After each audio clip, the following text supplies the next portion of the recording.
السلام علیکم ورحمۃ اللہ وبرکاتہ۔ میں اب حضرات کو خوشخبری دیتا ہوں کہ ماشاءاللہ اب حضرات نے وقت نکالا، اور خاص طور پہ اس بات کے لیے کہ ہم سیرت طیبہ کے عملی پہلوؤں سے واقف ہو جائیں اور اس کو اپنی عملی زندگی میں لا سکیں۔ یقیناً بہت بڑی خوشخبری کی بات ہے اس کے لیے چل کے آنا اور اس کے لیے وقت نکالنا۔ آپ صلی اللہ علیہ وسلم کے ارشاد بھی ہے جو آپ نے حضرت صفوان رضی اللہ تعالیٰ عنہ سے فرمایا کہ ما مررت بحجر ولا شجر، جب انہوں نے یوں عرض کیا کہ یا رسول اللہ میں آپ کے پاس علم سیکھنے کے لیے حاضر ہوا ہوں، تو آپ صلی اللہ علیہ وسلم نے ارشاد فرمایا کہ آپ جس درخت اور پتھر کے پاس سے گزرے ہیں اس نے آپ کے حق میں مغفرت کی دعا کی ہے۔ سیرت طیبہ کے مختلف پہلو ہیں، انشاءاللہ آپ مفتیان کرام سے، ماہرین سے اور محققین سے اس سے متعلق بہت ساری باتیں انشاءاللہ سنیں گے بالترتیب۔ میرے ذمہ جو موضوع ہے مختصر وقت کے اندر میں ہر اتوار کو چند گزارشات اس موضوع سے متعلق پیش کر سکوں، وہ یہ ہے کہ رسول اللہ صلی اللہ علیہ وسلم کی سیرت طیبہ کا دعوتی پہلو کیا ہے۔ آپ صلی اللہ علیہ وسلم میں اللہ تعالیٰ نے تمام انبیاء علیہ السلام کی خوبیاں جمع فرما دی تھیں، چونکہ آپ کی بعثت ساری دنیا کے لیے ہے اور سارے عالم کے انسانوں کے لیے ہے۔ جیسا کہ شاعر کا یہ شعر ہے کہ حسن یوسف دم عیسیٰ ید بیض داری، آنچ خوباں ہمہ دارند تو تنہا داری۔ یوسف علیہ السلام کا حسن ہو، حضرت عیسیٰ علیہ السلام کی پھونک ہو، یا موسیٰ علیہ السلام کا ہاتھ کا سفید ہونا ہو، یہ تمام خوبیاں تنہا انبیاء علیہ السلام رکھتے ہیں، لیکن آپ میں ساری خوبیاں جمع کر دی گئی ہیں۔ آپ صلی اللہ علیہ وسلم کی تمام خوبیوں کی بنیاد دو خوبیاں ہیں۔ ایک ہے عبدیت کاملہ، آپ صلی اللہ علیہ وسلم کو عبدیت کی شان کامل طور پر دی گئی ہے، یعنی اللہ ذوالجلال کے سامنے انتہائی عاجزی کا اظہار عبدیت کہلاتی ہے، اور عبدیت کا مظہر دعا ہے۔ اس لیے حضور صلی اللہ علیہ وسلم کی قلب مبارک پر ایسی دعاؤں کا ورود ہوا ہے کہ انسان سن کر ششدر رہ جاتا ہے۔ مولانا منظور احمد صاحب نعمانی رحمہ اللہ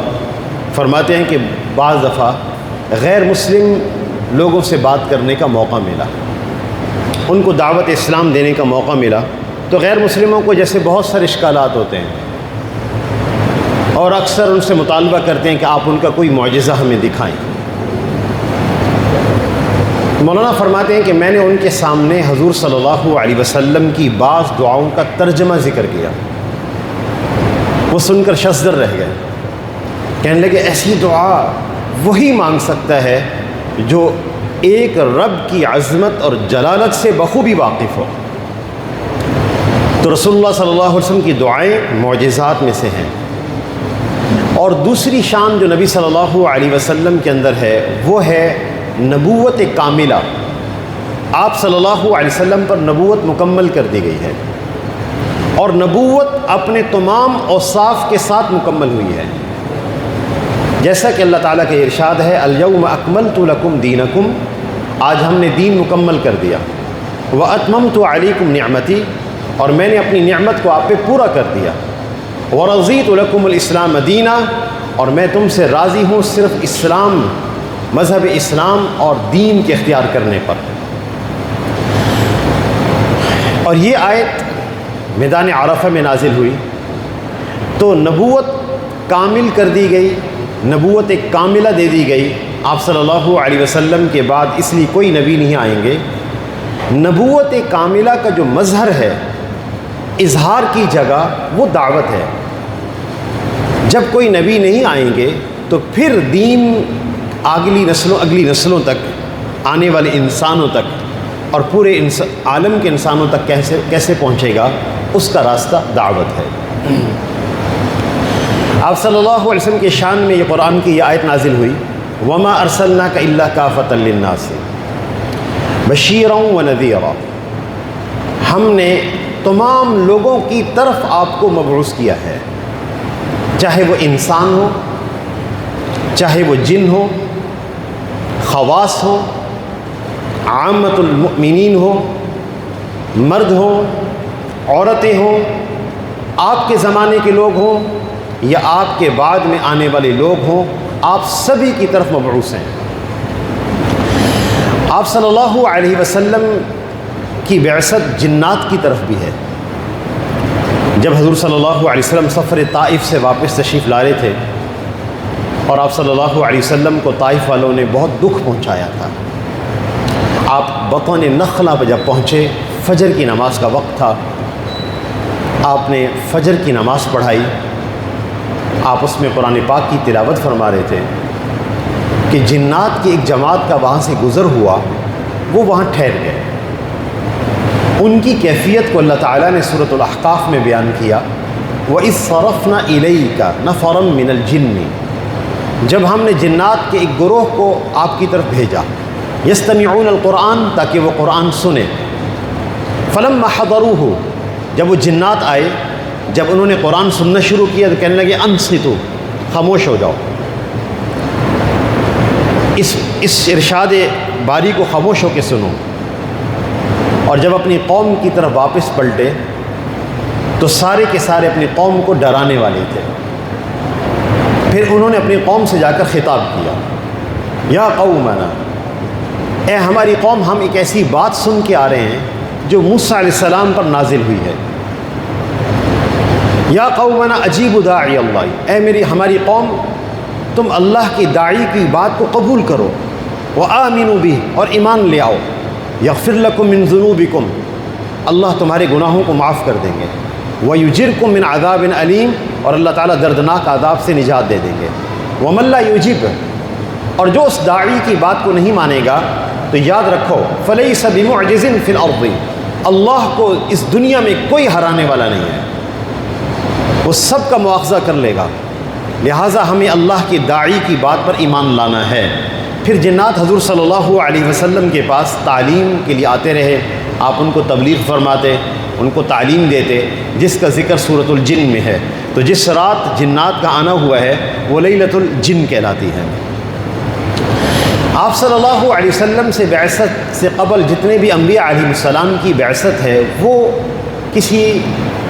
مخصوص قوم کی طرف ہے،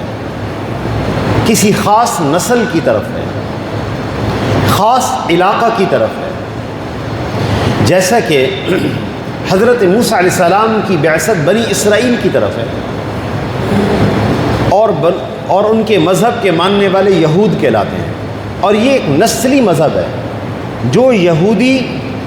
پیدائشی اعتبار سے یہودی ہوگا، اس نسل سے پیدا ہوگا،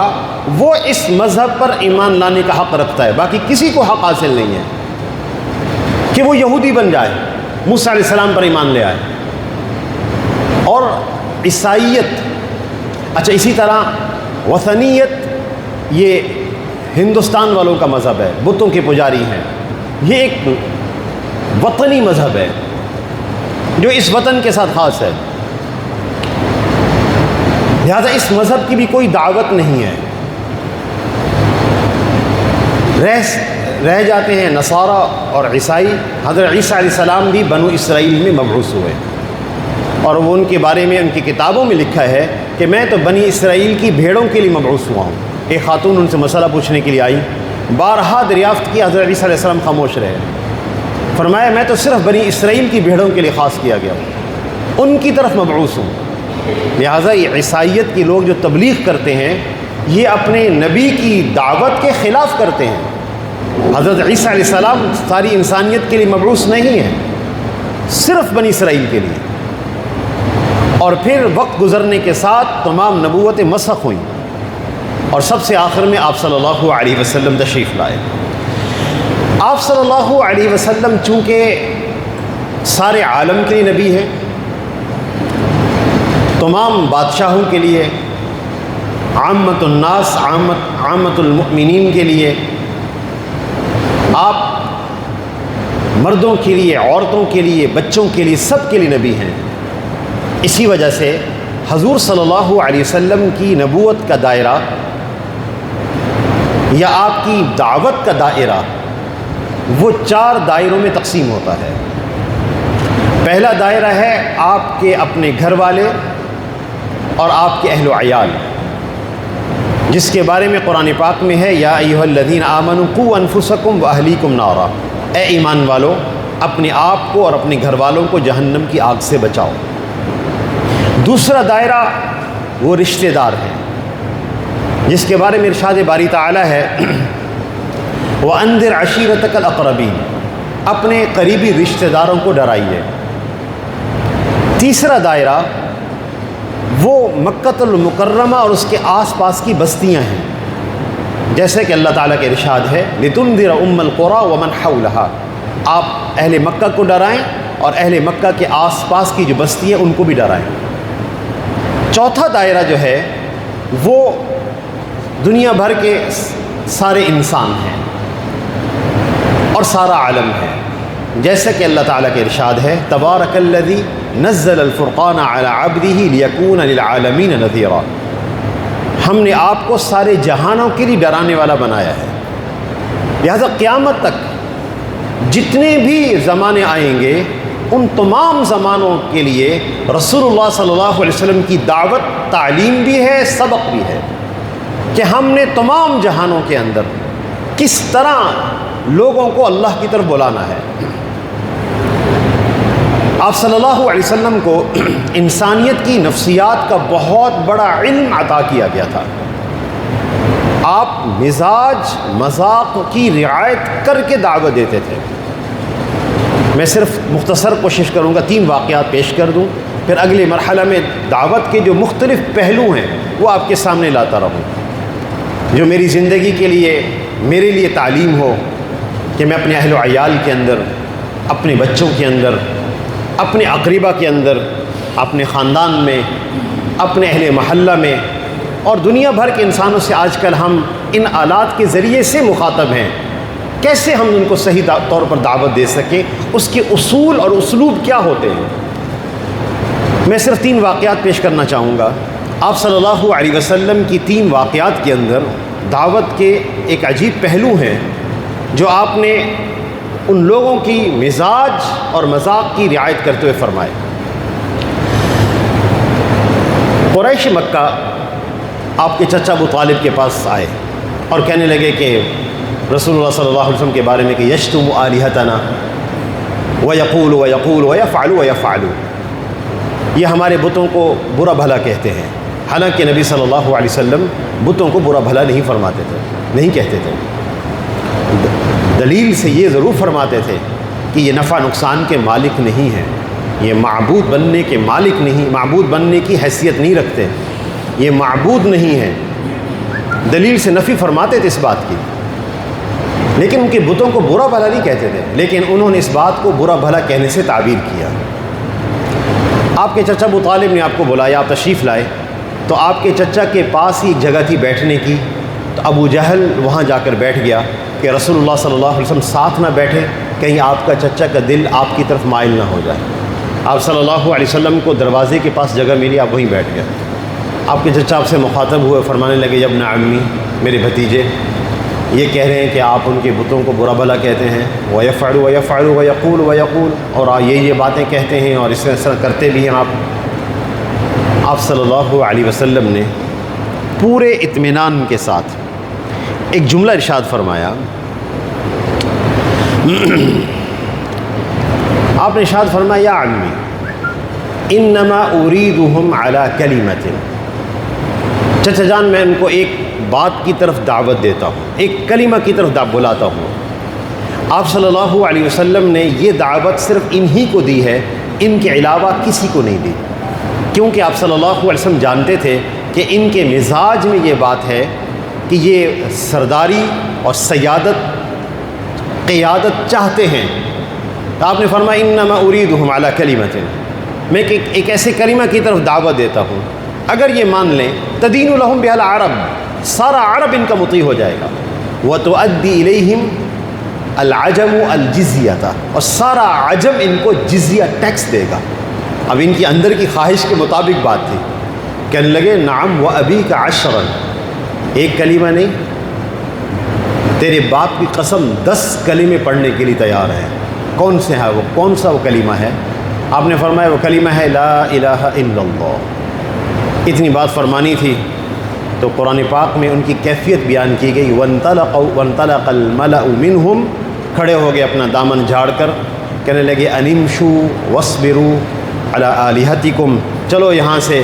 اپنے خداؤں پر ہی جمے رہو، ان ھذا لشیء یراد، اس بات کے پیچھے کوئی اور ارادے ہیں، یہ اقتدار چاہتے ہیں۔ اور کہنے لگے اجعل الآلہۃ الہ واحدہ، تمام خداؤں سے ایک خدا مان لیں، تمام خداؤں کو چھوڑ کر ایک خدا مان لیں، ان ھذا لشیء عجاب، یہ بڑے تعجب کی بات ہے۔ دوسری دعوت آپ نے روم کے بادشاہ کو دی ہے، ہرقل کو، پوری دنیا کا بادشاہ ہے، اور روم دنیا کی بڑی سلطنت کہلاتی تھی، دو ہی بڑی سلطنتیں تھیں، ایک ایران اور ایک روم، دنیا کی بڑی بادشاہتوں میں سے ایک بادشاہت ہے، اس کا وہ اقتدار کا مالک ہے۔ آپ صلی اللہ علیہ وسلم نے حضرت دحیہ کلبی رضی اللہ تعالیٰ عنہ کو بھیجا۔ حضرت دحیہ صورت کے اعتبار سے بہت خوبصورت تھے، اور حضرت جبرائیل علیہ السلام جب بھی تشریف لاتے تھے تو حضرت دحیہ کی صورت میں آتے تھے، اور دوسرا یہ کہ سیرت کے اعتبار سے اللہ نے ان کو بہت نوازا ہوا تھا۔ آپ نے ان کو اپنا والا نامہ دیا، اور جس کی الفاظ بڑے عجیب ہیں، اور جس میں آپ صلی اللہ علیہ وسلم نے ہرقل کو خطاب کیا ہے۔ آپ نے اس خط کے شروع میں لکھا بسم اللہ الرحمن الرحیم، من محمد عبد اللہ ورسولہ الی ہرقل عظیم الروم۔ یہ خط محمد جو کہ عبداللہ ہیں، اللہ کے بیٹے اور اللہ کے بندے اور اللہ کے رسول ہیں، محمد جو کہ اللہ کے بندے اور اللہ کے رسول ہیں، اور یہ خط ہے ہرقل کی طرف جو کہ روم کا بادشاہ ہے۔ آپ صلی اللہ علیہ وسلم نے فرمایا سلام علی من اتبع الہدی، سلامتی اس پر جو ہدایت کی اتباع کرے، اما بعد فانی ادعوک بدعایۃ الاسلام، میں تمہیں اسلام کی طرف دعوت دیتا ہوں، اسلم تسلم، اسلام لے آؤ سلامتی پا جاؤ گے، یؤتک اللہ اجرک مرتین، اور اللہ تعالیٰ تمہیں دوہرا اجر بھی عطا فرمائیں گے، ایک پچھلے مذہب پر ایمان لانے کی وجہ سے اور ایک اسلام پر ایمان لانے کی وجہ سے۔ فإن تولیت،